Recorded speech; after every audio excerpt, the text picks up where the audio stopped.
I get to do all kinds of nice things, and this one is a real pleasure too, because you know, I've been in the Valley about 16 years now, and I've seen the emergence of some true leaders in the semiconductor industry. And the guy you're about to hear from now, as far as I'm concerned, he's the daddy of them all, Wilf Corrigan.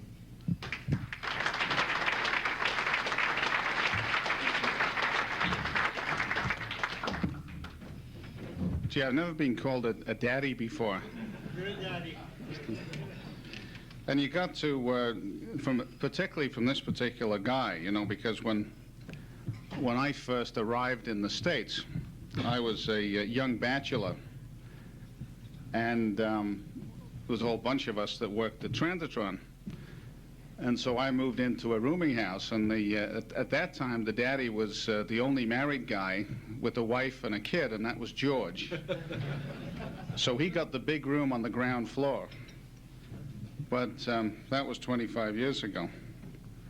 You know, many of the people here tonight are relatively new with the company. And I know this week you've had a data dump, and I'm sure many of you are saturated with foils and slides, and your head's probably spinning with all the data that you got. So I thought what I'd talk about tonight, and you're going to hear from George tomorrow, and I think you've heard from most of the principal guys, or if you haven't yet, you will tomorrow. So I thought I'd talk a little bit about the genesis of the company, and a little bit about the culture of the company, because I think the culture of this company is a little different. And you know, as I drove in tonight, I came in off Lawrence Expressway, and as I was driving in here, I remembered that we used to come to this place for lunch when the company started. And just across this water here is what's called the horizontal skyscraper. And if you look out in the morning, you'll understand why we called it the horizontal skyscraper, because it's a huge, long glass building that lies on its side. And that's where the company started. And, well, at least that's where the company started, in the sense of after January the 19th. But the real company started before that. And, you know, sometimes people say this company kind of feels a little bit like a family. And I think that's because it started in my family room.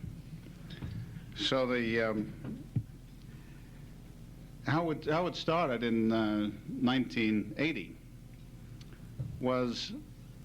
started where it should start, and that is with the customer.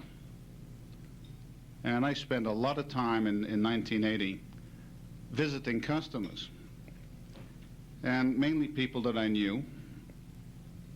And I asked them all the same question. I said, you know, I'm going to start a semiconductor company. And they all attempted to dissuade me, told me I was crazy, and so on. And I said, well, look, I'm going to do it anyway, so you might as well tell me what you need in the way of semiconductors. And they gave me a long list of what they didn't need. What they didn't need was another memory supplier, another microprocessor supplier, and so on.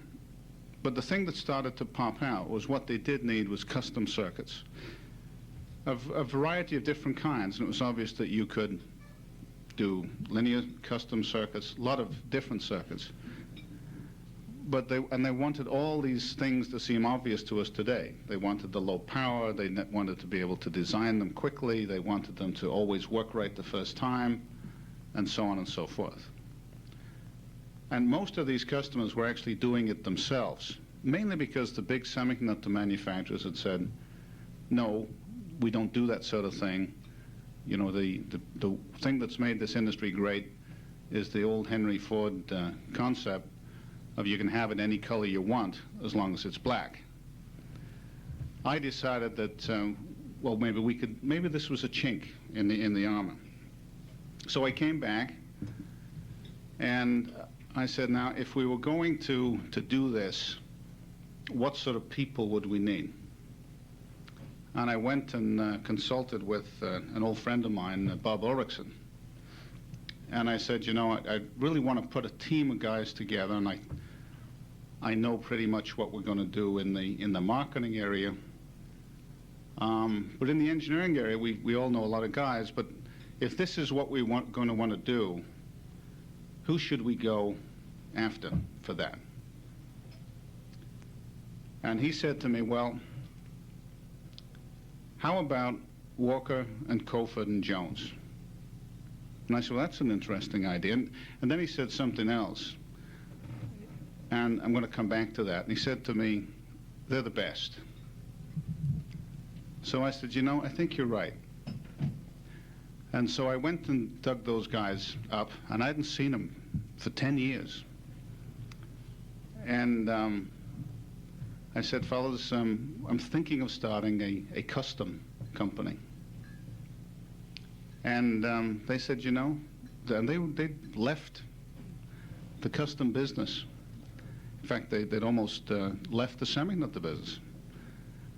And they said, you know, that was like unfinished business. That was something we really wanted to finish. So, yeah, we're interested. So then I called up Bill O'Mara. And I always call him Bill O'Mara. Some other people call him Bill O'Mara. I always call him Bill O'Mara, and he's gotten used to it now. But, and I called up Bill, and I hadn't seen Bill for about 18 months. And I said, hey, Bill, I'm thinking of starting a semiconductor company. Would you like to be the VP of marketing? So Bill said, of course. So I said, okay, I'll call you in a week or so when we've got the plans gelled down. And true story. And so we started down the road. Then shortly after that, Mick Bond came on the team, and he was going to be our VP Finance.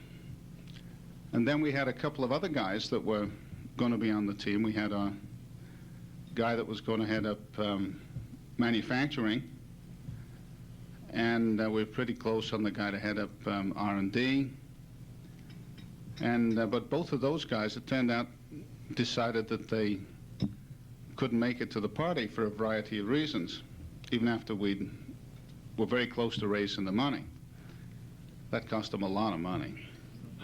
You know, I used to hear these stories about when they started Intel, the guy that was invited to come to the meeting when they were going to start the company, and his wife wouldn't let him go. And he figured it cost her about $5 million. True story, by the way. So not long after that, we raised the money, and we had our $6 million. And by the way, that's another story. You know, when we were, you read about, you raise the money. And it seems very straightforward. And when I was at Fairchild, whenever we raised money, all I knew as the president was that I'd go someplace with there'd be a little champagne, a closing ceremony. I'd have to sign 20 or 30 different documents, would shake hands with whoever it was, and I'd walk away. And however it happens, the money would somehow finish up in a bank account. I never ever saw it. When we raised this particular $6 million,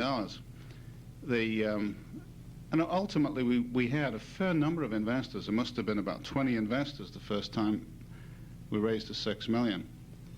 The closing ceremony was each person would come in, they'd sign the papers, and then they'd leave a check.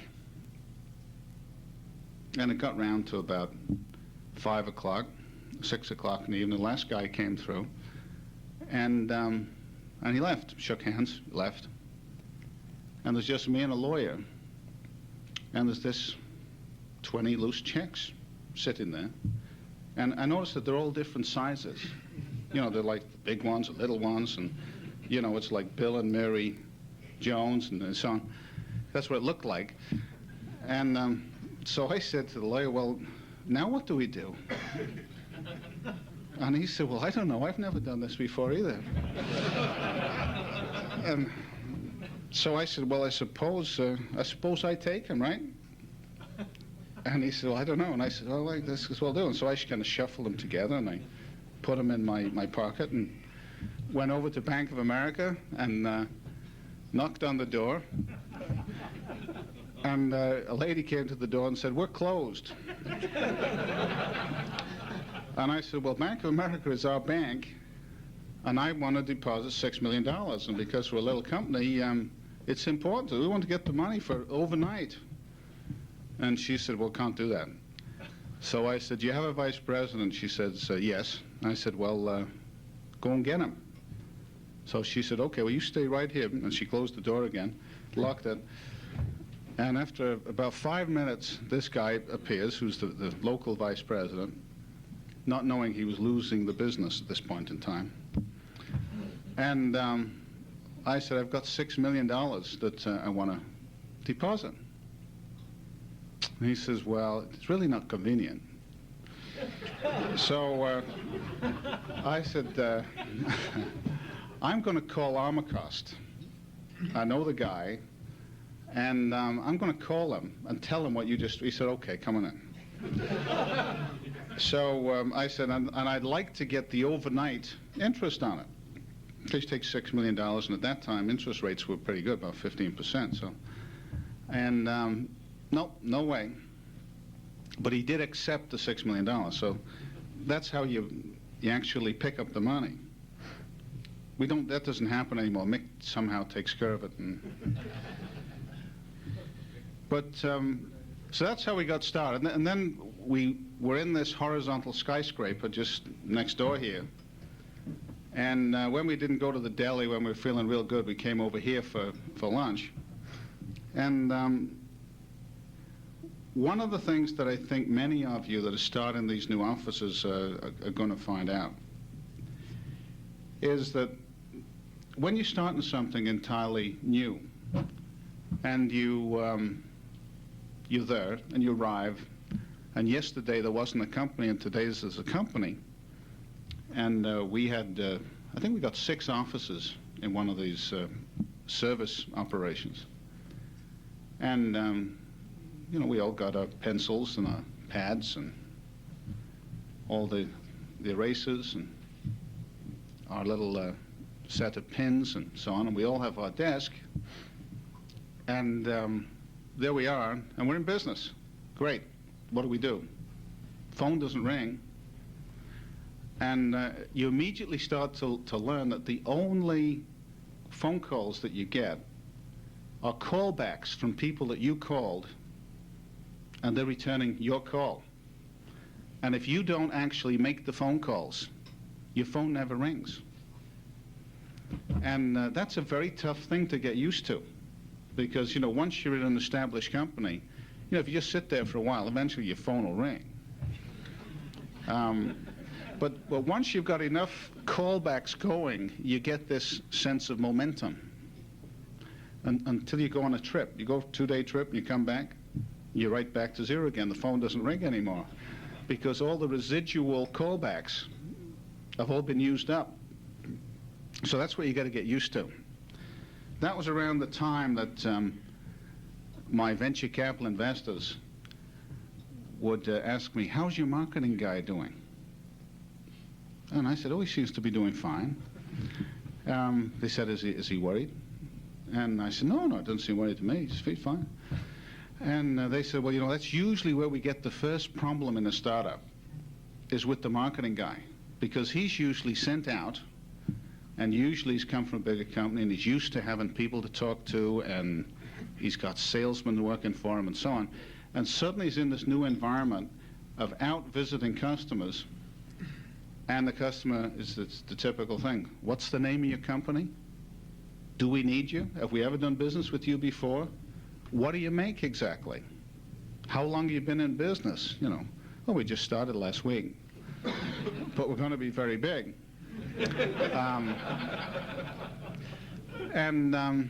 They said, you know, typically the mortality rate is extremely high for the VP of marketing in a startup company, because the other guys can sit around in between finding something to do, and they can talk to each other and convince each other that everything's going fine, whereas the marketing guy is out there getting rejected, and he doesn't have anybody to talk to. And so I said, no, he seems to be fine. Fortunately, Bill has seemed to have a big reservoir of ability to deal with rejection. But anyway, things proceeded. Then we got Jack Higbee in, and Jack came in, and Jack was used to running plants, and so we gave him his office and his desk and his paper clips and his pad, and we said, Jack, start worrying about the factory. And we were all worried about trying to get customers, so I went back to talk to Jack after a day or so, and Jack's sitting there at his desk, terrified. He said, you know, this desk terrifies me, because he's got this phantom factory that doesn't exist, there isn't anybody to talk to, we don't know yet what we're going to make, and because at that time we were an ECL Gatorade company. A lot of people have forgotten that. We started out as an ECL Gatorade company, and after we'd got our plans together, after about six weeks or so, we said, let's go and do our first customer tour. And so we went out to see all the ECL Gatorade customers. And up until that time, I'd been the only one that had really talked to all these customers. And these were all the guys that I knew very well from Fairchild. And I'd gone to talk to them in the middle of the summer. And there were all these guys like CDC and Honeywell, all the guys around Minneapolis, Burroughs, you name it, all the big ECL guys. And they said, boy, do we need you. You know, if you can make this stuff, dynamite.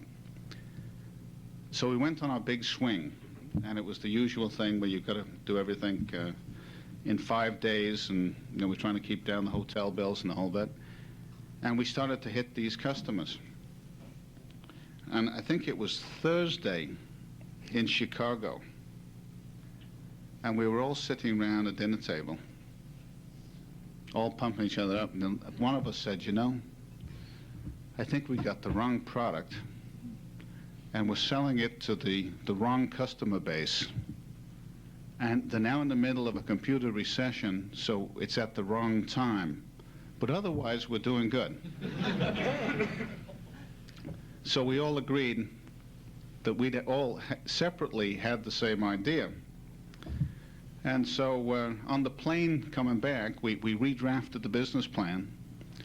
And Monday morning, we were a high-density CMOS Gatorade company proceeding on. And I swear to this day, I don't think our venture capital investors ever knew that we changed the plan. Now, that's salesmanship. You know, we got them to give us $6 million based on an ECL Gatorade plan. We turned the baby around and delivered it as a high-density CMOS Gatorade, and they didn't even know the difference. Now, that's salesmanship. But I think it underlines flexibility. As a company, we're very flexible, and we have been from the beginning, and that's what we're going to have to continue to be. You know, then as we went on in the marketing area, after a while, things were going real good. We weren't shipping anything, but we'd got a lot of customer contacts, and we felt, boy, that's a sign of progress. So we needed to start adding other people. And I forget the exact sequence, but I know I was in Tokyo in the middle of negotiating a deal with Fujitsu. And I was very preoccupied with the deal. And I was back in my hotel room. And the way this deal went, I'd go negotiate, and then I'd go back to my hotel room, redraft the agreement, get the hotel lady on the typewriter to go type it up, and then I'd go back and negotiate some more with Fujitsu.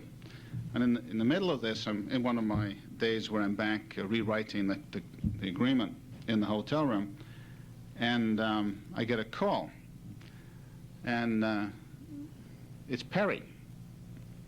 And Perry says, hey, it's Perry. I'd like to get together with you. And I said, Perry, you know, I'm right in the middle of drafting this contract, and I want to talk to you. So I said, well, come on up. So he came up to the room, and he said, I want I want to join the company. And I said, well, gee, Perry, I don't know that we need another marketing guy. You know, we've got it overmanned already with Bill. And he said, never mind, I want to join the company. So not long after that, he came on board. I think at that time we were talking to Don O'Rourke as well, and he was a real hard sell. I think he was a little nervous about this startup sort of thing. And also we were talking to Dave. He was an even harder sell. The number of times we went out to Minneapolis to go talk to Dave. As you know, Dave's a very conservative guy. And this seemed like a flaky deal because he's sitting in the Midwest. He's got this $150 million a year region and area. And it seemed pretty good to him. And he just didn't see the handwriting on the wall. That was what we were telling him. But I think it took us, what, 3 months to persuade Dave? Long time. Was it 6 months? It seemed like a long time. This concludes side 1. To continue, please turn the cassette over.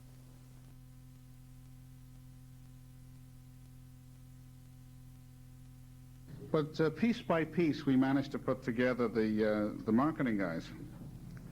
And I remember that when we got Perry in and Dave, Bill and I had to give them lessons on how to carry a bag. You know, the going back to selling themselves rather than directing other people was tough. You know, they used to quiver as they went out of the door. You know, we'd say, have to push them out, saying, it's okay, guys, you can do it. You can do it. And they did learn after a while. But, you know, when you start a company with no business, it's amazing how customer sensitive you get. You know, now that we got a lot more business, the thing I worry about is we get less customer sensitive. You know, you almost have to go back to having no business just to get sensitized again. And one stage, we were really moving up in the big time. So we, and I was interested tonight talking to Freddie and his 11,000 square feet and so on. When we moved up to a 5,000 square feet out of the horizontal skyscraper, we moved about a block or so away to the corner of Scott Boulevard, and this was 5,000 square feet, and there was carpet on the floor, and I know a couple of the guys said, are you sure we're not moving too far up market here with our 5,000 square feet and real nice carpet on the floor and so on. And then, of course, we moved the computer in, and this was into regular office space, and it was an old National computer. And the air conditioning, we kind of jury-rigged the air conditioning, so we made the place look like home pretty fast. But at that time, at one stage, we were doing 10 presentos a day. And it worries me at times that I see that I get the feeling that we had more customers coming through Scott Boulevard than I see coming through Milpitas today. You know, we were doing 10 presentos a day. We'd all go home nights, horse. We never got any business in those days, but at least we gave lots of presentos. But you know, I always think that that's when you learn the most, is when you have that little sense of desperation. But after a while, I think a culture started to take hold. I don't know if you've ever read Adam Smith and the Wealth of Nations. And he talks about the market and the invisible hand that guides things.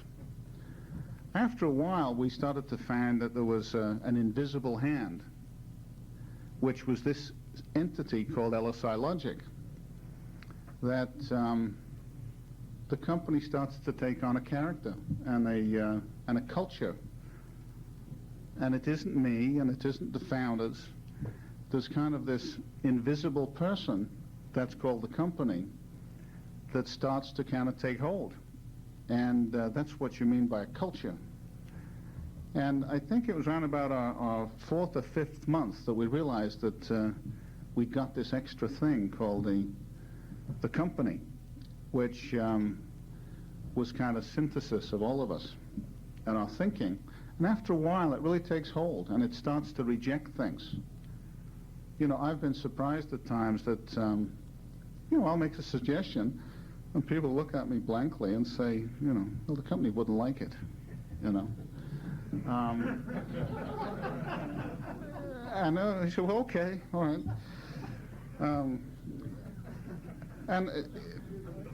But it does happen. I mean, that this company has a very unique culture, all of its own.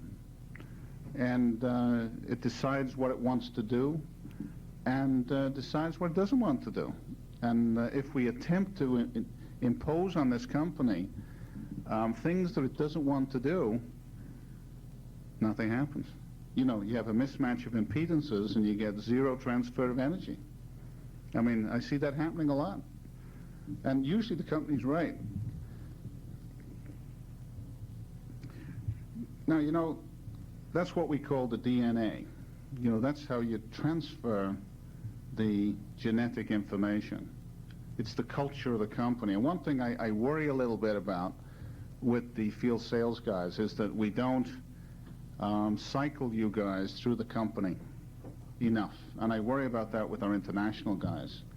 That really, to get a total transfer of the information, what I'd really like to do is to have each of you come and spend probably a couple of months and somehow get immersed in it so that when you go out, you know, it's like with the Catholic Church, you know, when they send out the Jesuit priests, they got them so well programmed that they can be gone for 10 years, and it's like a gyroscope. They're still pointing in the same direction, even if you haven't seen them for 10 years. We need to get that sort of programming. And the field, I think, is the only place where we don't quite do that. And maybe that's Ed Wan's problem, to figure out how to get that sort of information over. If we talk about the ASIC business, you know, I think at LSI Logic, we have hit the harmonic frequency in the ASIC business. Now, either we hit the harmonic frequency or we are the harmonic frequency. The net result is the same. And maybe it's because in many ways we wrote the book on this business. You know, LSI is 5 years old this week. Last Sunday we were 5 years old as a company. And to a large extent, we've been 5 years in the development stage. I've never really felt in the last 5 years that I always felt that we were kind of developing towards something. Whereas when you're in another bigger company at earlier times, you always thought, well, this was a good year, that was a bad year, this product did well, that one is growing, and so on. That one is dying. But I've always felt for the last 5 years at LSI Logic that we've been developing towards something. And you know, if you take everything that we've done to date, whether it's in marketing or whether it's in engineering, whether it's in manufacturing, whether it's in CAD, in a way I think has been preparing for the main event. And I really think that the main event is happening this year. You know, the Olympics come every 4 years. Now, the semiconductor industry usually follows 4-year cycles. And, you know, we've been training for this particular Olympics for 5 years. Now, most of our American competitors have just started. They've just started the training. They don't have the ASIC culture. They don't have the focus. They don't have the conviction. And they don't have the credibility. And what's more, in '85, they were on a starvation diet. And this is going into the Olympics. Even worse, they've been shooting their own troops. Now, the Japanese are different. They have the technology, they have the desire, they have a very strong culture. But in the U.S., they have the wrong culture, at least at the customer interface. Now this is a war of maneuver. It requires flexibility and relationships, technology, software. All these things are the keys. LSI's had 5 years of evolution. And we've had consistency, we've had no turnover, 5 years of penetration. Every one of those little designs that we've done in the past 5 years is another little piece of penetration. And I know that the pricing is tough, and I know there's a lot of competitors that want in, and I know that we do screw up at times, and that we have lots of growth pains.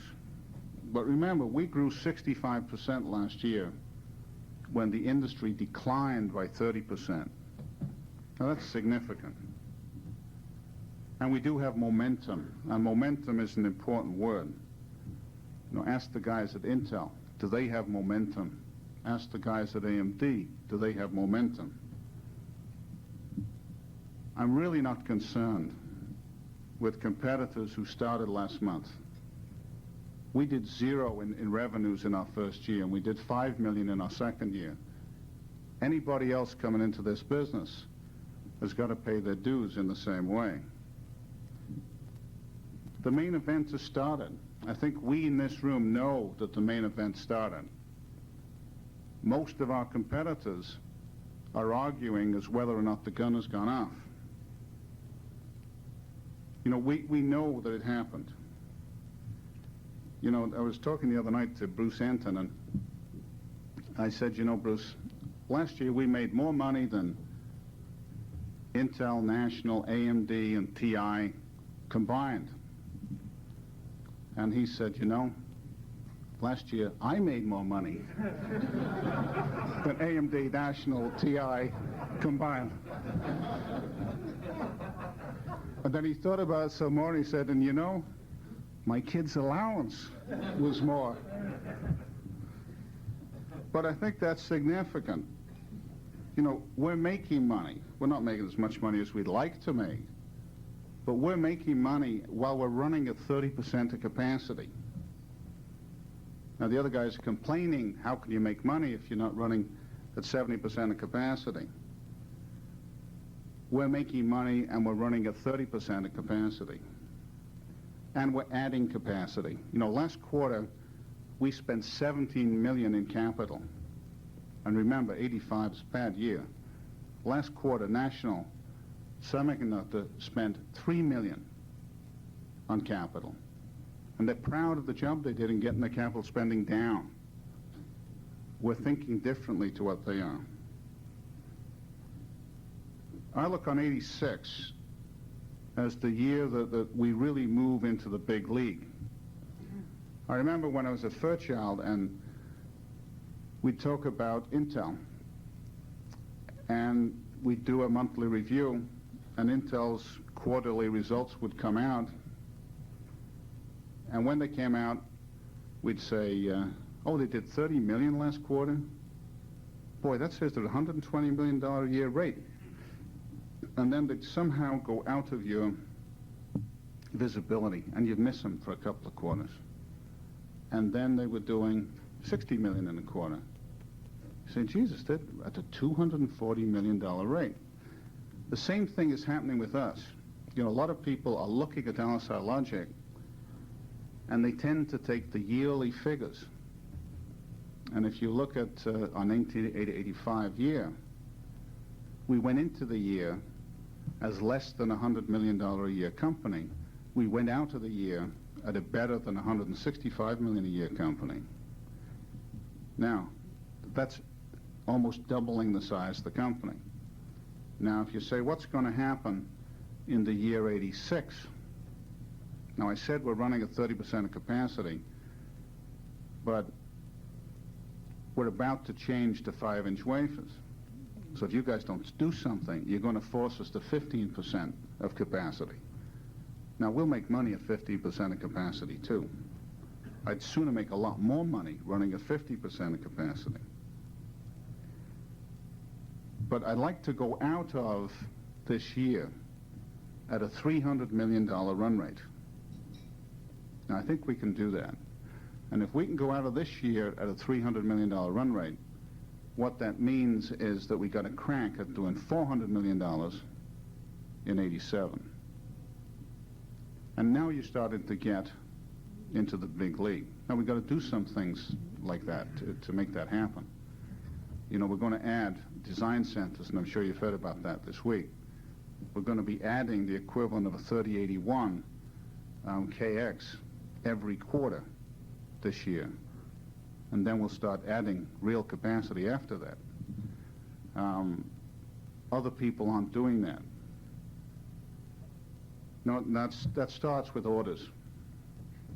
And I think what we need out of this group is $250 million in orders. Now, when we're sitting over there in the horizontal skyscraper, if Bill could come up with $5 million for that year, we'd be very pleased. But hell, that was just one guy. So now, if I look at this room full of people, and believe me, we've got another room full of people in Europe, and we've got at least half a room full of people in Japan, $250 million in orders doesn't seem that much. And I think we can do that. Now, you know, very rarely in your career do you get a chance to be with the best. Doesn't happen very often. But in 86, you know, despite all our warts and our problems and the blemishes here and there and that we didn't deliver something on time and so on, in our particular business, we are the best. I mean, not one of the leaders, not a good performer, we're the best. If you talk to our competitors, they admit that. You know, I had a meeting with Gordon Moore and Jack Costin at Intel, and they've spent 3 months evaluating the ASIC business. I think Bill and Mick and Rob and I spent, 3 days evaluating it before we decided what we had to do. They've spent 3 or 4 months, and they haven't decided yet what to do. And Costin said, you know, based on our survey, what we found in the ASIC business is there's LSI Logic and the 7 dwarfs. And Gordon said, you know, I thought it was the 700 dwarfs. And to a large extent, that's the position. But, and I hope we can stay in that position, but what we can guarantee you is in 86, we are the best. And this is the place to be in 1986. We just can't lose in 86. I mean, 86 is a slam dunk. But to build a great company, we should really use 86 as a springboard to make that great company. Remember, in 1960, IBM was just a billion-dollar company. And at this stage, we can start to see the $1 billion. I mean, it's not that far ahead. And I think we can just wrap up the ASIC business in 86. It's not just what we do. We do $200 million, we do $225, $240 million. That's nice. But if that's all we've done at the end of 1986, I think we should be disappointed. The key thing in 86 is to just put the ASIC business to bed for good. By the end of 86, let's our competitors feel it really isn't worth competing any place that we want to compete. That's what we've got to do. And I think we can do that. We've got that position. And now is the time. There's never going to be a time when the competition is weaker. And you know, it's a little bit like Patton. And they wouldn't give him the gas to get to Berlin. Now, the gas in our case is cash. And Mick Bond has been able to make sure that this company is adequately filled with gas. And, you know, the tanks are ready, and all of the opposition is in disarray at this point in time. So I think now's the time to do it.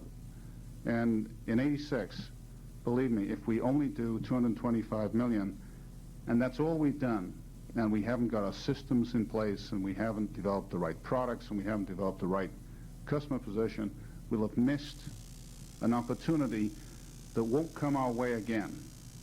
I mean, '86 is the year that it's all going to happen. And I'd like to think that when we look back on it in 5 years' time, that we say '86 was the year that we really did it. It was very nice to start the company, but '86, I think, is the birth of the giant company. And that's what we've got to do. And it all starts here, with the customer and with the salesman. So let's go do it. Thank you.